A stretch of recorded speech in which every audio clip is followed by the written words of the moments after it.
BCom part third के income tax law and practice में बच्चों income from business and profession हम लोग पढ़ रहे थे। उसका पार्ट 11 आज हम देख रहे हैं। इसके अंतर्गत बच्चों मैंने आपको बताया था कि हमने इसको समराइज्ड फॉर्म में सारा देख लिए करिकुलर डिडक्शंस, कुछ बाकी रहते हैं। तो अलग अलग सेक्शंस उनके क्या हैं, उनमें क्या डिडक्शंस है, उसका क्या प्रोविज़न है और किस किस को ये डिडक्शंस मिलते हैं, ये हम सब देख रहे हैं। तो इसको मैं आपको अच्छे से समझा भी रही हूँ और उसके बाद हम क्वेश्चंस देखेंगे इसके प्रैक्टिकल्स। और मैंने आपको बताया होगा पहले भी, और नहीं तो वापस मैं रिपीट करती हूँ, income tax law and practice की आपकी जो है पटेल चौधरी की बुक आती है। ये इस तरह की ये बुक है, देखिए पटेल चौधरी। तो ये वाली बुक जो है आपको ईयर देख करके लेना है, नए ईयर की बुक आपको खरीदनी है। इसमें यहाँ पर आगे ईयर लिखा होगा, जैसे देखिए 2018-19 की है तो उसमें 2019-20 या 2020-21 की होगी बुक, आपकी 20-21 की होगी। तो उसमें आपको जो है नई बुक लेनी, क्योंकि उसमें आपके हर क्वेश्चन में जो ऊपर असेसमेंट ईयर आता है और आपका प्रीवियस ईयर आता है। तो नई बुक आप खरीद लें और उससे क्वेश्चंस उसके जो है करना शुरू कर दें। और कभी आपको कुछ नहीं आता है तो आप मुझसे बात कर सकते हैं। तो चलिए हम आगे बढ़ते हैं। 36(1) 5th ए 1A 6th ए का जो है डिडक्शन है, ये deductions for provisions for bad and doubtful debts. Bad and doubtful debts created by certain banks, financial institutions and non-banking financial company।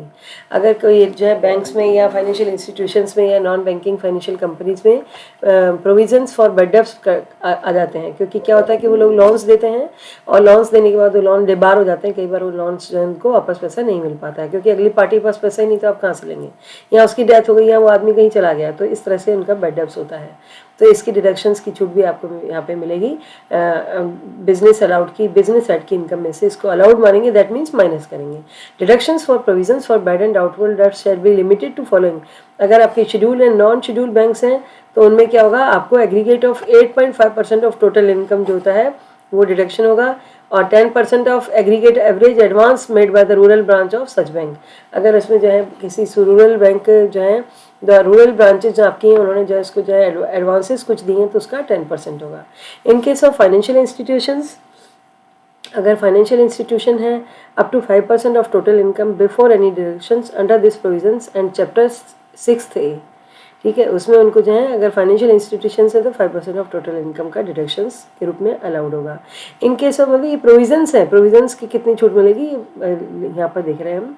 In case of foreign banks, अगर foreign banks up to 5% of total income before any deductions उनको 5% मिलेगा। In case of non banking financial companies में 5% of total income जो है उनको deduction मिलेगा।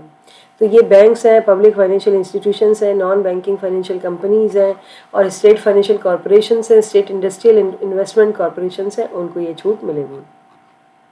36(1)(8) deductions under this provision is allowed to following entities in respect of amount transfer to special reserve account. अगर special reserve account में जो आप deduction पैसा ट्रांसफर करते हैं तो उनको जो है प्रोविजन जो बनाते हैं तो उसकी छूट मिलेगी। Financial corporations which is engaged in providing long term finance for industrial और एग्रीकल्चर डेवलपमेंट और डेवलपमेंट ऑफ infrastructure facility या public companies registered in India with the main object of carrying on the business of providing long term finance for construction और purchase of residential houses in India, उनको जो है provisions पे छूट मिलेगी। इनकी agriculture development में लगी हुई है या फिर फाइनेंस के काम, हाउसिंग में काम में लगी हुई है तो उनको छूट मिलेगी। अभी डिडक्शन मिलेगा उनको in the extent of lower of the following, जो भी इनमें से कम होगा उसकी छूट मिलेगी। अगर आपने स्पेशल कोई रिजर्व बनाया तो उसमें कितना पैसा आपने ट्रांसफर किया वो अमाउंट ले लीजिए। दूसरा आप ले लीजिए 20% of profits derived from eligible business.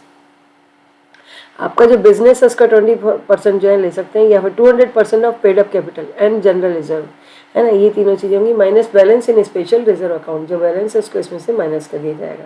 तो इनमें से जो भी कम है उसकी छूट आपको जो है ले सकते हैं। स्पेसिफाइड फाइनेंशियल कॉर्पोरेशंस को छूट मिलेगी या फिर ये पब्लिक कंपनी को छूट मिलती है, इंडिविजुअल पर्सन को छूट ये नहीं मिलती है। चलिए इसके बाद देखिए 36(1)(9), इसमें क्या है कि expenditures incurred by company promotion of family planning against जो है amongst employees is allowed as deduction, है ना। कंपनी जो है कुछ खर्चे करती है, फैमिली प्लानिंग के ऊपर खर्चा करती है तो उसको छूट मिलेगी। लेकिन इसका देखिए छूट का तरीका क्या होगा। छूट कंपनी को मिल रही है एंटायर रेवेन्यू एक्सपेंडिचर, जो पूरा आपने खर्चा किया 100% उसकी छूट मिल जाएगी।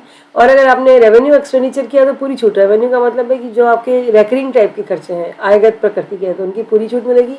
और अगर आपने कैपिटल एक्सपेंडिचर्स किए हैं तो उन पर जो है 5 इक्वल एनुअल इंस्टॉलमेंट्स में आप उसकी जो है छूट ले सकते हैं। ये कंपनीज को छूट मिल रही है। 36(1) 12th में any expenditure incurred by notified corporation और बॉडी कॉर्पोरेट कंस्टिट्यूट और एस्टेब्लिश्ड बाय सेंट्रल, स्टेट और provincial act for the objects and purposes authorized by the respective act is allowed as deductions. ठीक है, जो भी एक्सपेंडिचर अब जो है नोटिफाइड कॉर्पोरेशन या बॉडी कॉर्पोरेशन जो है करता है, कॉर्पोरेट करता है, तो उसका जो है और एस्टेब्लिश बाय सेंट्रल गवर्नमेंट वो जो भी करते हैं तो उनका जो है for the objects and purposes authorised है ना, उसकी इनको डिडक्शन मिलेगा। Actual expenditure incurred not being in the nature of capital, इसमें रेवेन्यू नेचर का खर्चा होगा, उसकी छूट मिलेगी। नोटिफाइड कॉर्पोरेशन का मतलब क्या है बच्चों, जो कि गवर्नमेंट ने डिक्लेयर कर रखे हैं कि ये कॉर्पोरेशन जो नोटिफाइड है यानी कि लिस्टेड है, तो उनको जो है उसकी छूट दी जाएगी। 36(1) 14th ये कहता है कि contribution to credit guarantee trust fund for micro and small industries है ना, स्मॉल स्केल इंडस्ट्री, छोटी इंडस्ट्रीज लगाने के लिए किसी प्रकार का क्रेडिट गारंटी ट्रस्ट फंड दिया जाता है, तो उसकी छूट मिलेगी। एक्चुअल एक्सपेंडिचर की छूट मिलेगी, पब्लिक फाइनेंशियल इंस्टीट्यूशंस को छूट मिलेगी। 36(1) 15 security transactions tax paid, actual expenditures incurred if corresponding income is included as income under the head profits and gains of business or profession। इसमें जो है सिक्योरिटी ट्रांजेक्शन अगर आपने जो है टैक्स करके कुछ टैक्स पे किया है तो उसकी छूट जो है प्रॉफिट एंड बिजनेस के अंतर्गत एक्चुअल एक्सपेंडिचर तक की छूट सभी एसएससीज को जो है ये छूट दी जाएगी। 36(1) और 16th है ये धारा है, इसकी सेक्शन है amount equal to commodities transactions tax paid by an SSC in respect of taxable commodities. ठीक है, transactions entered into the course of his business during the previous year is allowed as deduction.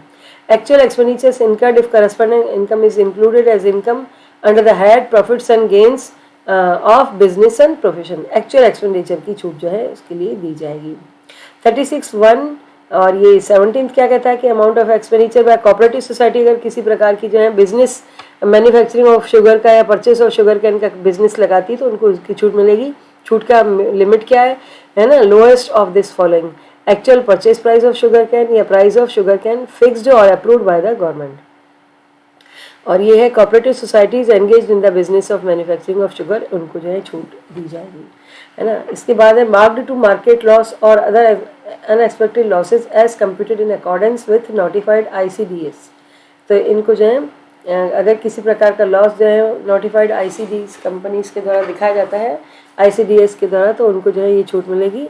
Actual loss incurred तक की उनको जो है छूट दी जाएगी। 37(1) ये कहता है कि एनी अदर एक्सपेंडिचर जो कि पर्सनल या कैपिटल नेचर का नहीं है और जो भी सेक्शन 32 36 में नहीं आ पाया है, तो 37 ये कहता है कि उसकी छूट अगर वो बिजनेस के पर्पस के लिए खर्चा किया गया तो उसकी छूट आप ले सकते हैं एक्चुअल एक्सपेंडिचर तक, और ये सारे एसएससीज को मिलेगी। भाई कोई खर्चा नहीं आ पाया और आपको लगता है कि ये तो बिजनेस के लिए बिल्कुल है, प्रॉपरली बिजनेस के लिए पूरी तरह से किया गया, तो उसकी छूट ले ली जाएगी। 37(2)(b) expenditures on advertisement in any souvenir brochure published by political party shall not be allowed as deductions।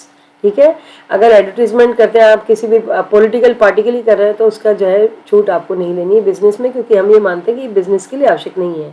मैंने आपको कहा था बच्चों, वापस आपको गाइडिंग प्रिंसिपल यही होगा कि आप ये देखिए कि वो खर्चा आपके बिजनेस के लिए ज़रूरी है या नहीं है, और उसके बिना बिजनेस आपका चल सकता है नहीं चल सकता है, और उसके आधार पर उन्हें अलाउड और डिसअलाउड में करेंगे या उनको समझेंगे तो आपको बहुत अच्छे से याद होगा। धन्यवाद।